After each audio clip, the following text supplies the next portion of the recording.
Hello and welcome back to the Darkest Dungeon once more, and I still need you to comment down below a mod. So yeah, this will be for episode 4, because episode 3 is going to use the mod from episode 1.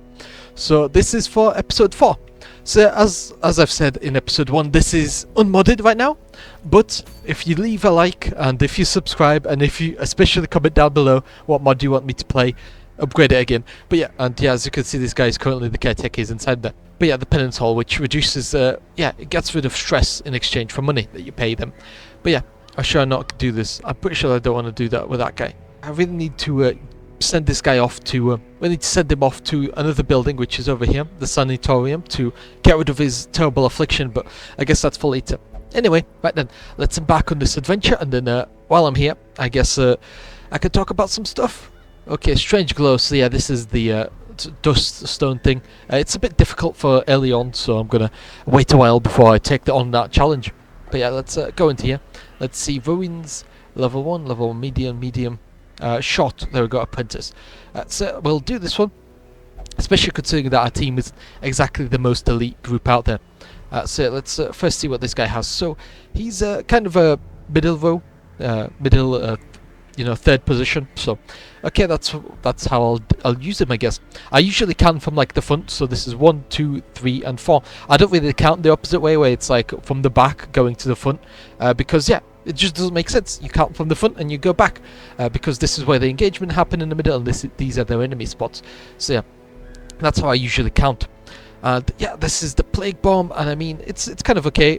This is what I really like, is buffing up my own units, increasing speed, so that then proceeds to help out the front line, like the knight, because the knight now also gets the benefit of additional speed, because he's usually the last one to attack an enemy. So yeah, shuffle enemy and you stun them, which is really nice. It also clears corpses, so that's or clear all corpses with that. So that's what I mean, that there are special abilities that get rid of corpses, so then your units don't have to trudge through like almost another enemy in order to get rid of them. So yeah, while I'm here, let's begin this short mission with our two, plague doctors. So obviously take a shovel, take a bunch of torches, because you don't want to go blind while you're there, and then take some bandages, although no, not really. We only need like 1 or 2.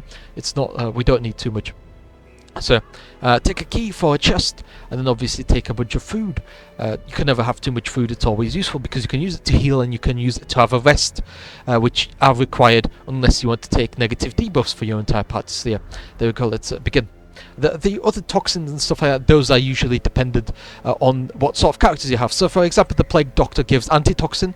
So okay, so hero portrait, and then you can see detail panels there. Sure, but yeah, this antitoxin that we got anti-venom, it came from the 2 plague priests, and then obviously we got a single holy water from our crusader over here. That's how those work. Okay, let's go around this way, and then we can make our way around, because we still have to explore 90% of this place, so might as well start off somewhere. So this is usually quite a nice game, I don't really, I don't really mind the dungeons. There is a lot of, stress damage being done in the dungeons. That's something to keep an eye out on. But if you plan out ahead and you prioritize your enemies, you know who to stun, and you basically, I guess the backline is usually the biggest problem in this type of, dungeon. Because there's different types of dungeons, and it's usually the back line in this dungeon specifically which does the stress damage and does a lot of it. So I don't actually know what this is. Can I add pure water to it? And I never actually know. Okay, it had no effect. That's a shame. I don't actually know what I need to use over there, but yeah, okay. Yeah, I guess it's better than a trap, but we didn't really get anything. So yeah, so that's what I mean. This problem of his, that where he's not allowed to gamble in town, is now permanent, because he spent too much time with this ability. So that's what I mean. I really hope that this guy, he got trapped. I didn't see that trap, and he basically got dealt a bunch of damage. At least he didn't take too much damage, but yeah, I really hope that this one doesn't become permanent, because it costs a lot to get rid of like those semi-permanent skills. So as always, just try to prevent that from happening. So usually in my videos I talk about random stuff, and yeah, I just wanted to, I guess, talk about some stuff here as well. I specifically wanted to talk about, I got YouTube recommendation for like a ventriloquist, and that was definitely quite interesting because this ventriloquist specifically, she basically used like humans instead of actual puppets, where she would like put on like a face mask, and that face mask was controlled by a completely separate, little button that would lower the mouth, and then it would automatically rise back up again. And yeah, that's basically all it was, and it was really interesting because, as I've said, the entire mouth was controlled, and it's a lot more interesting whenever the ventriloquist actually uses like the audience almost, because the audience usually doesn't get almost used in shows and stuff like that, because it's really difficult to work with people. So the fact that the ventriloquist was working with live people and they were on stage, and the ventriloquist had to like improvise quite heavily, it was definitely quite interesting, that's for sure. So that was one of the more fun things that I saw. Oh wow, we're going to take a bit of damage over here, especially with these guys. Let's hope that we don't take any permanent damage. Okay, that was very lucky. We dodged that. That would have dealt a lot of what's the word? It would have dealt a lot of stress damage. I guess that's the correct word over there. So resisted the bleed, resisted the debuff. That was very nice. So this guy, he should be gone next turn. So instead, I will use the grenade on her. That should also make it 4. Okay, that's how much she has 2 health. Okay, because yeah, she took the 4 damage, and then yeah, she was left with 2. Okay, that's a bit unfortunate, but I'm pretty sure that we'll do okay-ish, won't we? I still got one more guy to attack this guy. Yep, cool. Shoot them all, and they're all gone. Very nice. There we go. So took a bit of damage there, but that's completely fine. So while we're walking here, speaking of ventriloquists, I guess that, it's just really entertaining to watch someone like, debuff, just stress, that's fine. Sometimes you get like really nasty, debuffs that you get from just randomly touching old bookshelves in the dungeon. So the ventriloquist is definitely a really entertaining career, especially the skill that it takes to just talk with your mouth closed. It doesn't sound like it's that difficult, but when you try it yourself, it's definitely very difficult, that's for sure. So this is a poison spider, so I just got to get rid of it real quick there. Can I? No, that doesn't work. Okay, I'm just going to do this. Ooh, that's not good. That is not good. That is really bad. I was really hoping that would actually work out for me. That doesn't seem to be the case. I have to grape shot everything now. The spider dodged it. Okay, that's really bad. Oh boy. So he's going to now blight one of our guys. I do have some anti-toxin or whatever it's called. At least we're dodging the little maggots over here. So obviously use the purge, or the zealous accusation on all of them. So now that this guy is up front, he won't be able to attack the back row. He'll only be able to attack the 2 front guys. It's something that you learn from playing the game, because you learn which enemies can attack what and when they can attack that. So while I'm here, I guess some antivenoms. This is why having so many plague doctors comes in really handy. Just the 2 free antivenoms that you get is definitely very useful, that's for sure. So there we go. We got a bunch of the undead. So yeah, this is what I mean by the undead usually have a bunch of stress damage in the back, because these 2 guys deal a lot of stress damage, see 20 damage, and that's per one of these undead over here. That's what I mean by when I say that they deal a lot of stress damage. Okay, they all dodged that. That's not really good. So I need this one for the back row. So I'm just gonna really try to deal with them like this, and that's the only real way to deal with them. Yeah, as you can see, they can attack basically anyone in your row. And even though they deal a bit of damage, the main problem is the fact that they deal stress damage to everyone. So yeah, that's really nasty in general. So yeah, and 8 damage, that's still not enough. Let's hope that we can stack some more for the next turn, but we'll see, won't we? So deal damage, that's very nice. And then, yeah, they're still dealing damage. Luckily for me, these ordinary zombies can't... zombies. I mean skeletons. Ordinary skeletons can't exactly... What's the word? Can't exactly push you back or anything like that. They quite literally just a kind of like fodder. So that's very nice. So I'm going to shoot everyone. That's very nice. That works out for me. And then, yeah, there we go. We're just casually dealing with all the enemies. I can't disorient him, but I can give speed to the knight. So hopefully that'll put him above the undead. Unfortunately, no, it doesn't look like it. Ooh, wow. Okay, yeah, so he's taking a lot of damage, isn't it? So yeah, that's a bit unfortunate. But we got a crit and we got rid of the guy. So yeah, if you get crits, it destroys the corpse, which can be good and bad. If you're wanting a corpse to like stay over here to prevent an enemy from reaching close towards you, then then obviously the corpse disappearing is not good for you. But for the most part, I usually prefer for the corps to be gone, because I usually have quite a heavy front line, so I usually don't rely on my enemies being in the back line, because I don't. You can also like push enemy front lines back and kind of force them to. Yeah, we have to eat food. There we go, gain some health back. But yeah, you can also like push the enemy front line back, so then it forces them to attack you. You know, forces them to either skip the turns or not attack you whatsoever, because this ordinary skeleton, if he was to be pushed like up to like the 3rd slot, then he would have almost no abilities left. He won't be able to attack anyone, so you'd have to swap places and then you can continually push him, which is a bit of a funny method, I guess, for playing the game. Just casually, you know, pushing the enemies, you know, however you want. So yeah, that should get rid of this guy, because he's 4 radiant damage. Yep, there we go, very nice. So who can I get rid of? I can stun this guy. That's the plan, because the other guy is going to be basically gone, and that also pushes him forward. And this is what I mean by because this is an arbalist, he only fires from like the 3rd and the 4th row, so he has some attacks like a bash in the front row, but it's not nearly as damaging as he would be if he was in the very back. So that's just something to keep, I guess, a thought out on. You know, something to think about, I guess. So just preventing them from moving. There we go, that guy's gone. This guy, as you can see, he... Oh no, he can in fact attack. I thought that he didn't have any attacks from the 3rd row, but it looks like he does. That was my bad. I, you know, completely blanked there on what he's capable of doing. So there we go again. And I can probably get rid of this guy, or maybe I can do something else. No, I'll probably just target this guy over here with a slash. Obviously he doesn't take bleeding, so I guess that was a bit of a waste there. So, and what else can I do? I can slash him again. Hopefully that deals enough. Yeah, he should be gone to the blight now. So yeah, there we go. It also says 4 damage for 2 rounds. That's really nice. You can also increase that, so you know, it can become even more problematic for the enemies. Yep. Okay. So I'm almost out of that. So yeah, I guess I can buff this guy up, and that's really nice, just to increase his speed. You know, extra damage, so you could get rid of these guys faster. So let's try that. There we go. Very nice. That dealt a lot. And luckily the enemies are kind of spreading their attacks out amongst all my guys, so it's not just a single person that's having to take the brunt force of this entire attack. It's very nice indeed.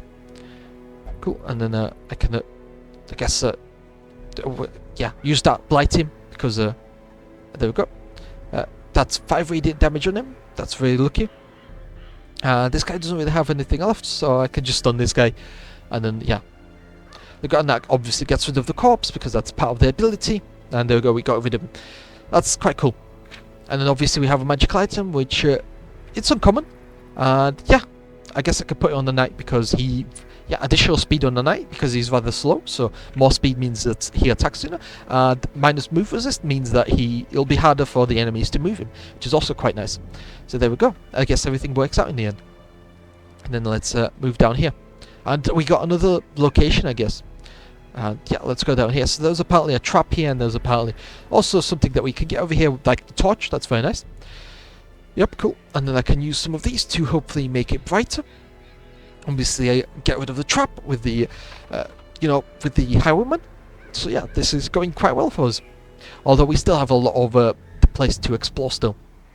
So yeah, after the ventriloquist, I guess I can talk about, you know, I can talk about the poster edit of Wizard of the Oz, you know, the story about the Wicked Witch of the West, or whatever it's called. So yeah, it's kind of crazy, but you know, there's a movie about it, and it's made out of the movie is made from the stage play about the Wicked Witch, and you know how she's a bit of like an underdog. You know, it's entirely about her, and how she's not truly as evil as you think she is. Basically, the entire story is a few pages, and that's not good. The worries, and I got a blight for them. That's not good. The worries plus 30% stress. Okay, that's really bad. But yeah, and the story is about the Wicked Witch, and it's about her, you know, I guess underdog story. And the reason why I wanted to talk about it, I'm going to continue exploring, is because the actress behind the Wicked Witch was basically complaining about people making like fan edits of the movie poster, and because the movie poster was not really similar to the stage play, so people made it similar to the stage play, and basically the actress was really angry at the people because they changed it, and it was just really disingenuous to do that, if you ask me. Okay, there's nothing here, so we can continue. So yeah, there we go.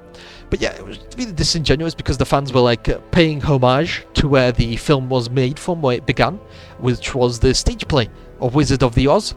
And yeah, it just kind of, yeah, it just really feels bad whenever somebody tries their best to do something good and basically, yeah, just investigate the dark arts. That's not good. But yeah, Bleed Resistance is quite nice.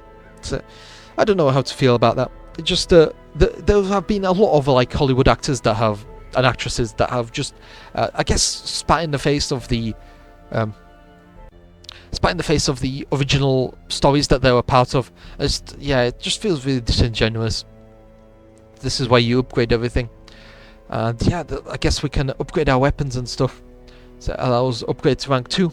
Yeah, I guess, and then this allows the training regiment to reduce costs of upgrading hero skills. So, yeah, this is what I really want over here. That's because I can basically start upgrading this guy's skill. So let's see. Can I not upgrade this? This upgrades weapons, but just cost, and this allows you upgrading to higher ranks. Okay, so yeah, I can unlock new skills with this.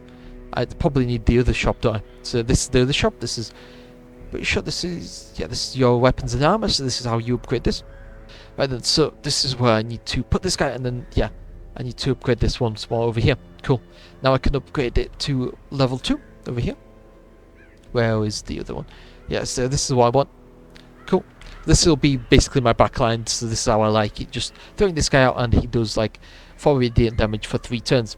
But anyway, I also want to get this, which is heal and blight, and that's really nice because they act, you know, if you get 2 of these guys, they kind of act like a healer almost, which is also very nice. And then you obviously just stack a bunch of blights on the enemies, and that's how it works.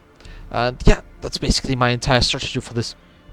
Yeah, I'm just gonna basically, I guess, edit them almost, because I have to get rid of some stuff and I have to give some other stuff to them. I'm gonna get rid of this to give him this. Yeah, and that means that the other guy, he can basically use the shuffle. Yep, there we go. Right, did I do it right? No, it's this guy needs to get rid of that. So then he can have the vapor, and then the other guy can have the shuffle. Yeah, there we go. He can get the shuffle. There you go, that's very nice. So that's how I want to do it. So yeah, obviously fighting the back row, and then just attacking the enemies. It'll never be perfect, but yeah, it'll be fine. That's how I usually do it. 2 guys, 2 plague doctors in the back, and then obviously get rid of stress for this guy. That's very nice. This character is quite strong for a front line. My only problem with her is the fact that it just yeah, I don't know. You need like a blight build around her, and yeah, this is really nice. You're getting block for her. Yeah, that's why I really want to focus on over here. Yeah, I feel like this is the strategy because we use this, it pushes us forward, and we get some block, and then we can use a bunch of attacks as well from different places in the row, and that obviously also moves us forward. So that's how it works. I don't know about this captivation though. I feel like I might get rid of it because it requires us to be pushed back, and I really don't like that for a front line. So yeah, we'll use it like a front line, even though probably not the best. And obviously we still need this to open up. Right then, let's go on another battle. I'll use this, I guess, crazy berserker guy monster, and then we'll see basically what we can do with him. And I got trinkets as well. Okay, so that's quite nice. So I guess I'll put it on one of these guys in the back. Doesn't really matter because it's kind of I guess not really all that important. Sure, so let's buy a bunch of stuff. This place you get a lot of blights and stuff like that, and you get a lot of wounds and stuff like that. So it's really, it does pay well to get a bunch of antidotes and stuff like that. And you also get quite a few blockages over here. So that's what I'm going to do. I've almost forgot food over here. Okay, so we get a free scan over here. That's very nice. And yeah, okay, cool. So we get a trap, and then we get some other stuff on the way. We'll see how well this goes, won't we? Let's see who has the better speed. You got 5 speed, and then 7 speed. Yeah, I guess I'll use this 8 speed to get rid of the trap, and then we'll see how this goes. Yep, there we go, cool. Yeah, the plague doctors usually deal with the traps quite well. Yep, let's see how well this goes. No, I got blighted instead. That's really unfortunate, isn't it? I'm going to use this to heal myself from the blight. That's very nice. Would probably do me some good to not start opening random stuff, wouldn't it? But yeah, no fights. So the world gives you a lot of blights, so that's why you need the special medicinal place to constantly keep getting rid of the blights, because you constantly keep getting them, and it's just not very nice. Let's see if the shovel works. Yeah, it actually does work. There we go, cool, and we got a bunch of free stuff. That's very nice, and a deed. That's very nice. So I guess that the entire actor thing that I talked about earlier with the wicked, witch from Wizard of Oz kind of relates to the whole, Hollywood thing where people want to be seen as the good guys. It really reminds me of the, Han Solo situation with George Lucas, where George Lucas was like doing his, I guess, best in order to basically make it, or like edit the Star Wars movies so that Han Solo shot second to Greedo, so it looked like Greedo always shot Han Solo first, which I just feel is like really unnecessary. Oh no, stop using torch. I don't want it there. I want it normally. So I don't know how to feel about that.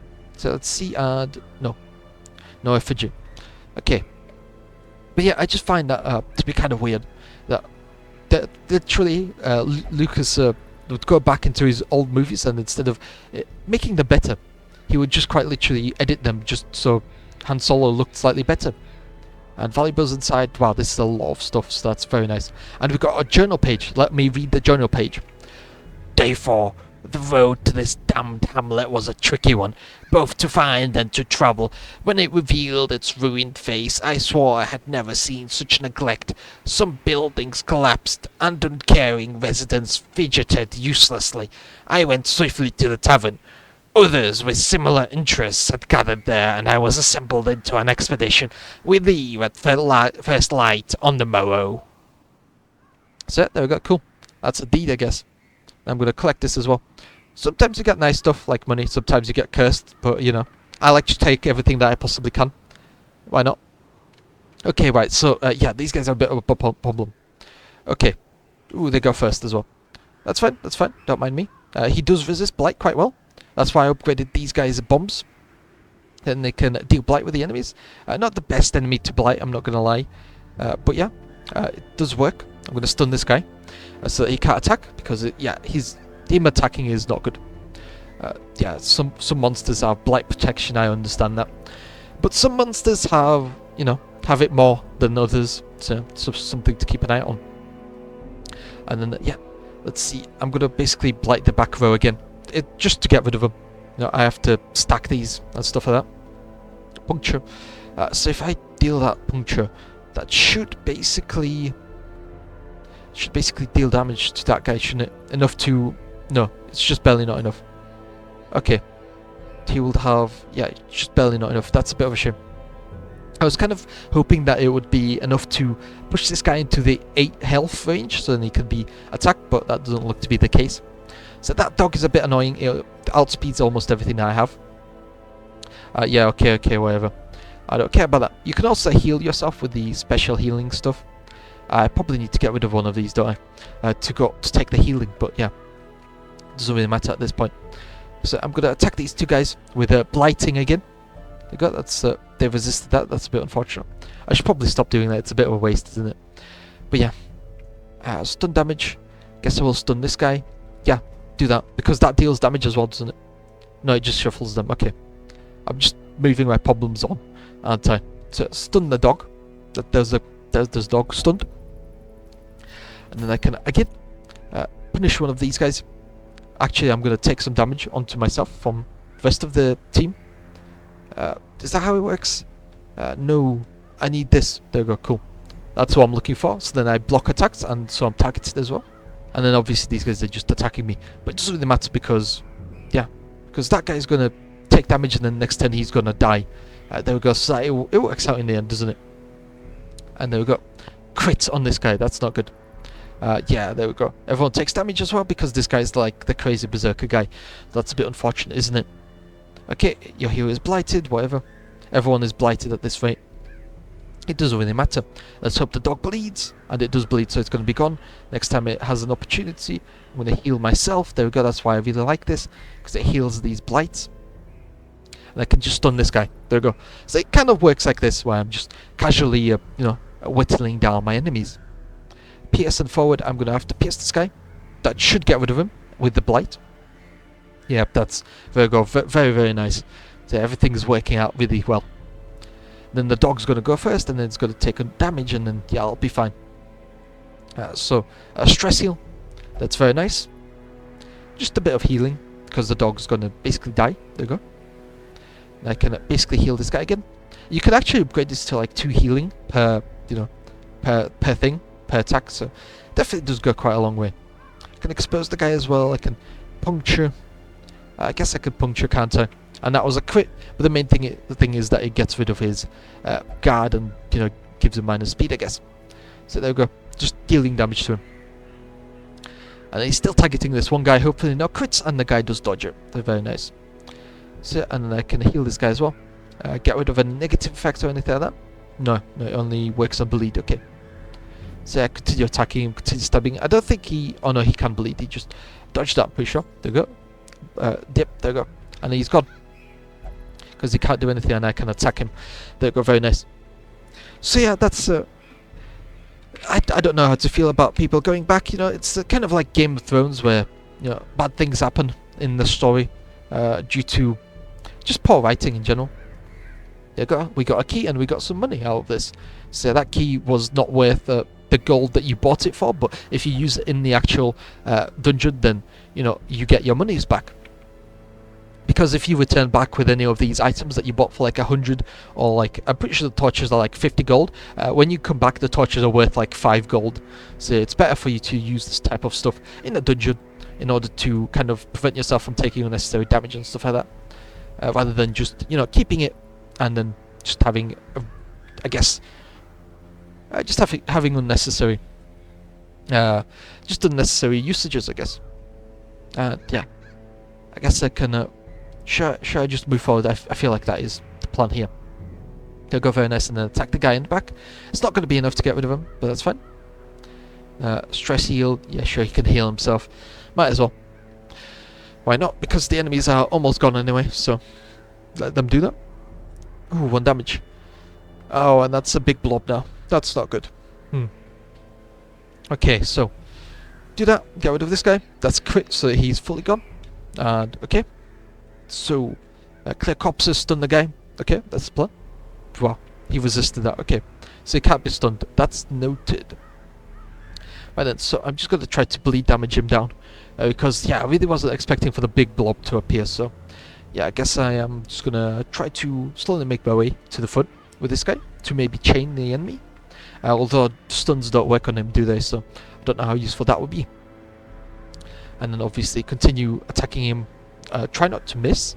I guess that's the only thing that I can, the only thing that I can give as a recommendation. So, and then obviously chain him. There you go. So I actually stunned him. That actually worked. I'm surprised. So I'm gonna stun him again. I don't know how useful that'll be. Yeah, probably not useful considering he just literally got stunned. So that was probably a waste of a turn. I should have probably tried to heal someone else. So there we go. Slash at him again. Didn't look like it did any damage in terms of bleeding, so guess that didn't work out. Heal this guy. Two healing. That's nice. Attack this guy over here. But yeah, I had to look at like Game of Thrones season 8. Yeah, it just kind of interesting how anyone thought that was a good idea. Now, obviously, the book for season 8 wasn't actually written. It technically is still inviting. I don't think it's ever going to be finished, but the fact that the authors author basically for the book is taking his time is still no excuse for the screenwriters to just fail so badly in the writing, basically. Just because the author isn't writing the book and you don't have a continuation doesn't mean that you could just create whatever and just put it out there. Because they definitely get paid more than enough money to have some sort of proof writers or historic reenactors show up and almost like double check their work, if you get what I'm meaning, to kind of like give them a better idea of what season 8 what it should actually be like in a almost fantasy low fantasy setting, which is what a Game of Thrones is.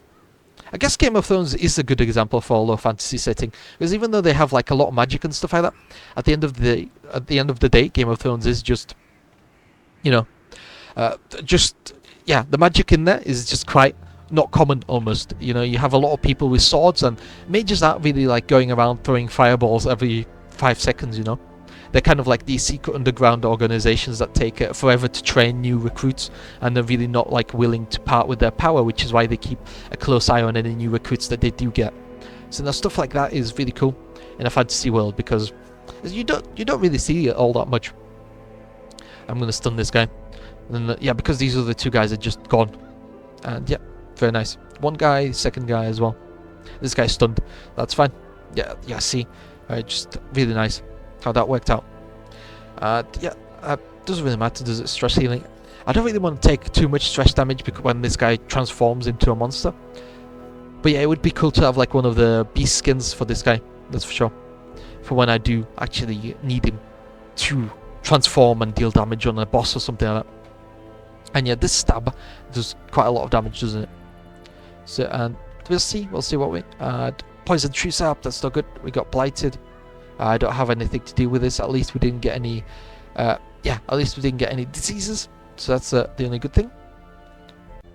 Oh, resolve. Oh, no, that's bad. So yeah, he's reached 100 stress, so yeah. That's not good. And then we're just going to walk past as though nothing happened. Now, hopefully we don't have another fight, because, yeah, this guy is not in a good place. Okay, so, the worst part about it is that this guy can basically, the guy on 100 stress, he can basically go out there and he can cause more than a few problems, that's sure. Ooh, okay. Bleeding damage as well, but we resisted that. That's nice. So, throw a grenade in the back. Hopefully you don't resist that. Okay, one didn't resist. Okay, cool. But yeah, this guy that's irrational, he can sometimes like attack your own people. He can like give them stress damage by insulting them. He can skip turns, so yeah, it's just really not good, is it? I'm gonna move forward by attacking the dog to get rid of it. Cool. It brings these guys forward, so then this guy is going to be attacking the front row rather than anyone else. We go prevent this guy from moving or well attacking us. There we go. It does mean that he can't be stunned next turn because he has a extremely strong buff to preventing that sort of stuff. I have to complete it with 100% of the rooms to my knowledge. Okay. I'm going to transform into a monster. There we go. That's very nice. There we go. Got healing. Everyone else can take stress. Yeah, I'm going to move forward and I'm going to hit this guy back. Okay, that doesn't work, but that's fine. And I can also... Guess what can I do? Can jump forward and I can puncture this guy. Okay, so he takes 4 damage. That should be him gone next time. And yeah, okay, yeah. So this is what I mean. The guy can just do random stuff like that, like marking himself for no reason, which is rather problematic, that's for sure. I'm gonna blight this guy. Does it work? Okay, they do have also resistance to blighting, so it doesn't always work. They have a lot of resistance to like what do you call it, bleed. So that doesn't work too well for me as well. Okay, this isn't good. We're taking blight damage again. Luckily it's for multiple turns, but it is only one. So yeah, and then yeah. Oh yeah, he's just insulting the other guy and just working negatively on him. They've got critical hit. That's very nice. Very nice indeed. Then I can use some of the guys as well to get rid of them. Come on, bleed. No bleed. Okay, that's a bit of a problem.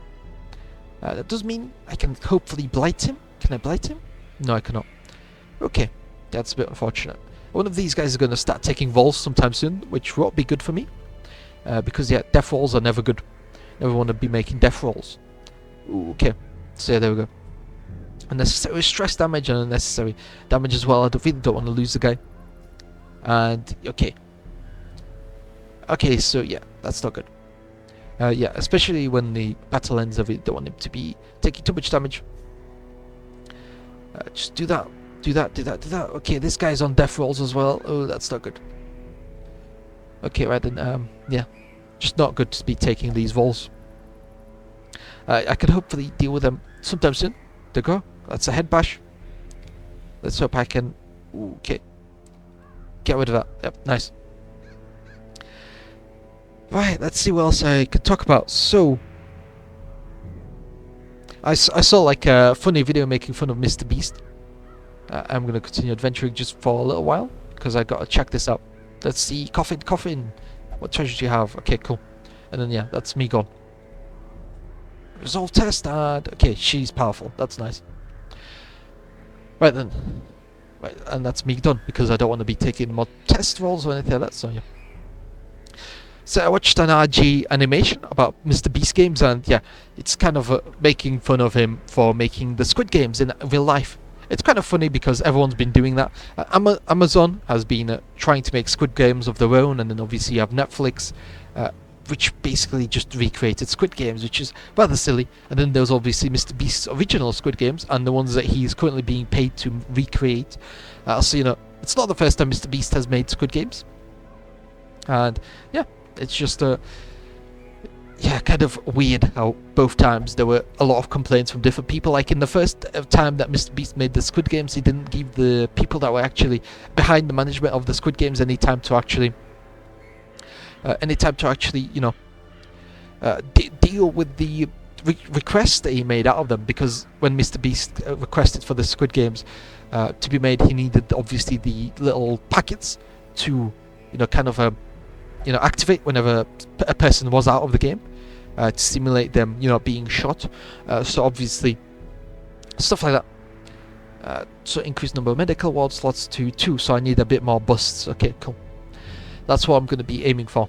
But yeah, Mr. Beast, like, kind of didn't give the person who's behind that sort of packet creation any time. So he had to, like, quite literally stay up all day and all night just making those packets a week before the event. So yeah, I guess that Mr. Beast is quite commonly known for abusing his workers. So don't forget to leave a like and subscribe, and I'll see you in the next episode. Bye bye.